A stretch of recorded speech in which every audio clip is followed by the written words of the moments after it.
오늘 창세기 47장은 야곱이 이집트로 와서 바로 왕을 만나는 장면으로 시작됩니다. 바로가 야곱에게 묻습니다. 8절, 바로가 야곱에게 묻되 내 나이가 얼마냐? 좀 이상하지요? 왜 바로는 처음 만난 야곱에게 나이를 물었을까? 이름이 무엇이냐? 어디서 왔느냐? 오늘하고 얼마나 고생을 했느냐? 많은 질문이 있었을 것인데도 오늘 애굽 왕 바로는 야곱을 보자마자 대뜸 내 나이가 얼마냐 이렇게 묻습니다. 아마 추측컨대 야곱의 외모에 산전수전을 겪어온 인생의 자국이 거칠게 자리 잡고 있었던 것 같습니다. 그래서 바로는 내 나이가 얼마냐라고 물은 것이겠지요.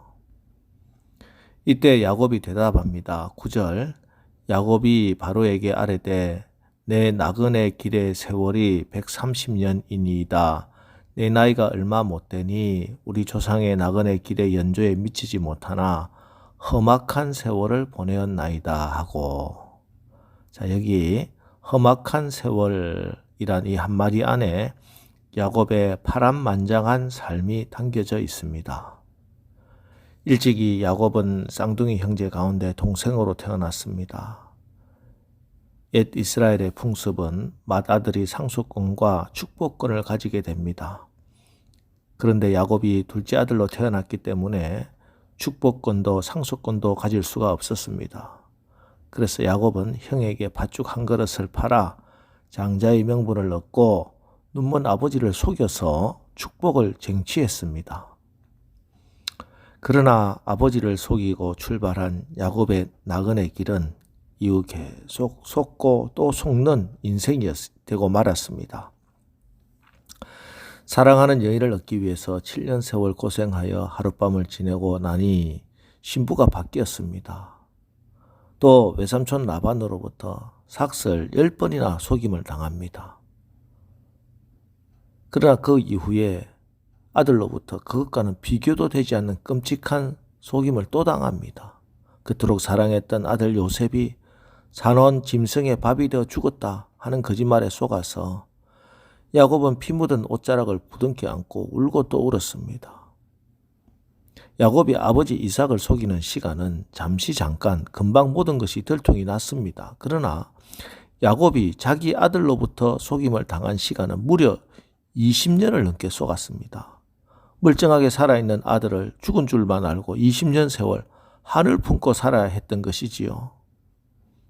이렇게 아버지를 속이고 시작한 자기의 인생 길인 자기의 자식들로부터 속는 인생이 되고 말았습니다. 속이면서 출발했는데 사실 평생 속으면서 살아왔던 것이죠. 누구도 믿을 수 없는 고독한 인생을 살아왔습니다. 참으로 험악한 세월을 보낸 것입니다. 그러던 어느 인생 말년 죽은 줄 알았던 요셉이 살아 당시 최고의 대제국인 이집트의 총리가 되어 아버지를 기다리고 있다는 소식이 전해졌습니다. 야곱은 서둘러 70명의 가족을 거느리고 애굽 땅으로 달려갑니다. 아들 요셉은 백발이 된 아버지를 보고 무릎에 매달려 통곡을 했고 아버지 야곱도 아들 요셉을 만나 감격에 흐느껴 울었겠지요. 그리고 요셉은 아버지를 바로 왕 앞에 모셔 이분이 저의 아버지입니다 라고 소개한 것입니다. 이때 아마 야곱의 얼굴에 그 산전수전 다 겪은 인생의 자국들이 거칠게 자리 잡고 있었던 모양입니다. 그래서 대뜸 바로 왕이 야곱에게 묻기를 내 나이가 얼마냐? 우리식으로 표현하면 몇 살이나 먹었느냐? 라고 묻고 있는 것입니다. 자, 오늘 우리는 여기 내 나이가 얼마냐? 몇 살이나 먹었느냐? 이 말 속에서 깨닫는 게 무엇입니까? 예, 우리 나이가 영원하지 않다는 것입니다. 하나님은 나이가 없습니다. 하나님은 영원부터 영원까지 살아계신 분이기 때문에 나이가 없지요. 또 천국에 가도 우리는 나이를 묻지 않습니다. 그래서 몇 살이나 먹었느냐, 내 나이가 얼마냐, 이것은 우리의 생명이 아직 이 땅에 있다는 것이고 또 그리고 이것은 또 언젠가는 이 생명, 이 나이는 끝나는 시간이 있다는 말이 됩니다. 예, 그렇습니다. 이 땅에서는 아무것도 영원할 수 없습니다. 지속되지 않습니다. 지금 아무리 건강해도 그 건강이 계속되지는 않지요. 지금 청춘이고 젊었다 하더라도 그 청춘 젊음도 지속되지 않을 겁니다. 지금 아무리 많은 것 가졌다 하더라도 그 소유를 내가 영원히 소유할 수는 없습니다. 생명은 반드시 끝나는 날이 있습니다. 이것을 깨달아야 합니다. 여러분, 그래서 생명의 날들을 헤아려 볼 줄 아는 지혜가 있어야 합니다. 시편 90편 12절 우리에게 우리 날 계수함을 가르치사 지혜로운 마음을 얻게 하소서. 자, 내 나이가 얼마인지를 생각할 때마다 인간은 지혜로운 마음을 얻게 되더란 말이지요.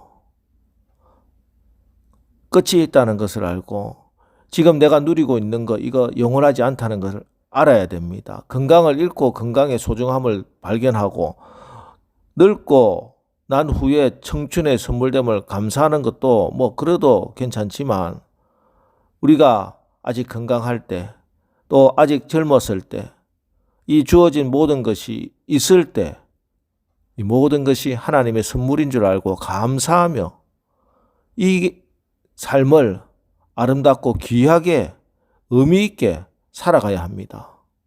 여러분, 우리 인생은 두 번 주어지지 않습니다. 연습이 없어요.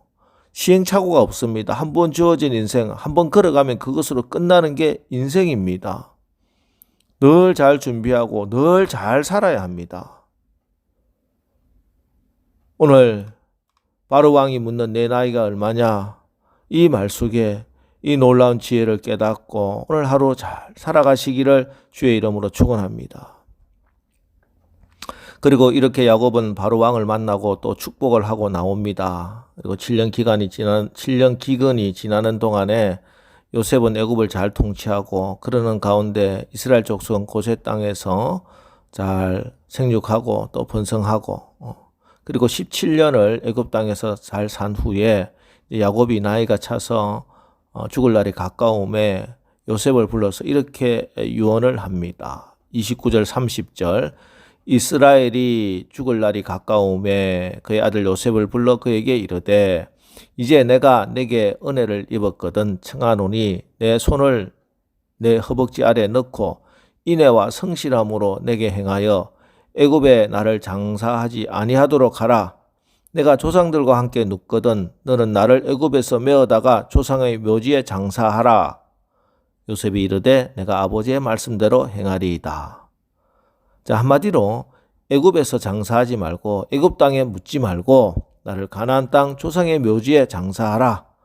가나안 땅에 나를 묻어라. 이런 유언입니다. 자, 이 야곱의 유언은 고향 땅에 묻히겠다 이런 인간의 회귀 본능 이게 아닙니다. 야곱은 가나안 땅이 이스라엘 백성을 위해 예배해 두신 유일한 기업이라는 사실을 믿고 있었습니다. 이스라엘을 향한 하나님의 복, 곧 땅과 자손의 복을 신뢰하고 소망했습니다. 그래서 그는 마지막으로 자신을 애굽 땅에 장사하지 말고 가나안으로 데려가 줄 것을 부탁하면서 그 후손들도 애굽을 떠나 가나안으로 가게 될 것을 미리 예언하고 있는 것입니다. 이처럼 야곱은 죽는 순간에도 가나안 땅에 대한 하나님의 약속을 잊지 않았다는 것이죠. 그리고 자신의 후손들에게 그것을 소망하도록 전수해주고 있는 것입니다. 여러분, 이 세상에는 두 종류의 사람이 있습니다. 이 땅에 소망을 두고 사는 사람, 또 하나님께 저 하늘에 소망을 두고 사는 사람들이 있습니다. 많은 사람들은 이 땅에 영원한 유산을 만드는 데 인생을 보냅니다. 그러나 우리는 이 세상에 기억되기 위해서 이 땅에 보내진 것이 아닙니다. 우리는 영생을 준비하기 위해서 이 땅에 보내졌습니다. 우리가 구원받았으니 아무렇게나 살다가 천국에서 노래나 부르면서 살도록 창조되지 않았어요. 우리는 이 땅에서 모든 삶은 반드시 하나님 앞에 계산하게 되어 있습니다. 그리고 그에 따라 하나님이 상을 주시며 말씀할 겁니다. 그 주인이 이르되 잘하였도다 착하고 충성된 종아 내가 작은 일에 충성하였음에 내가 많은 것으로 내게 맡기리니 내 주인의 즐거움에 참여할지어다. 그렇습니다. 이 땅에서의 삶이 끝나면 우리는 하나님께서 맡기신 것들을 얼마나 잘 다루었는지 평가받을 것이고 그에 따라 상급을 받을 것입니다. 그것은 우리가 하는 모든 것, 아주 작은 집안일까지 오늘 내가 하는 이 모든 일이 영원히 영향을 미칠 것임을 의미하고 있는 것입니다. 여러분, 성도란 자기의 본향이 하늘나라, 곧 하나님의 품이라는 사실을 늘 깨닫고 살아가는 자들입니다. 이제 오늘 하루도 끝까지 믿음을 지켜서 하늘 본향을 찾아가는 성도의 달려갈 길을 열심히 최선을 다해 달려가시기를 주의 이름으로 축원합니다. 기도하겠습니다. 하나님, 오늘 말씀을 통해 다시 한번 우리의 인생의 유한함을 깨닫습니다. 우리에게 우리날 계수함을 가르치사 지혜로운 마음을 얻게 하옵소서. 하나님, 이 땅의 삶이 다 끝나면 영원한 본향 하나님 나라가 있다는 사실과 하나님 앞에서 나의 모든 것을 결산할 날이 있다는 이 엄중한 사실을 다시 한번 깨달아서 오늘 이 땅을 살아가면서 이 땅의 것에 미련 두지 않으면서 또한 이 땅에서의 시간, 우리의 에너지, 지적인 능력, 기회, 관계, 물질 그리고 자녀를 하나님이 우리에게 돌보고 관리하도록 잠시 맡기신 것을 깨닫고 또 나에게 맡겨진 그 사명 성실히 감당하는 착하고 충성된 청직의 삶을 잘 살 수 있도록 축복하여 주옵소서. 예수님의 이름으로 기도합니다. 아멘. 자, 이제 오늘 하루도 우리가 우리 인생의 유한함을 깨닫고 하늘나라에 소망을 두고 하나님 앞에 서는 날 부끄럽지 않는 오늘 하루의 삶을 살게 하옵소서. 오늘 말씀을 의지해서 우리 다 같이 기도하고 나가겠습니다. 우리 기도하겠습니다.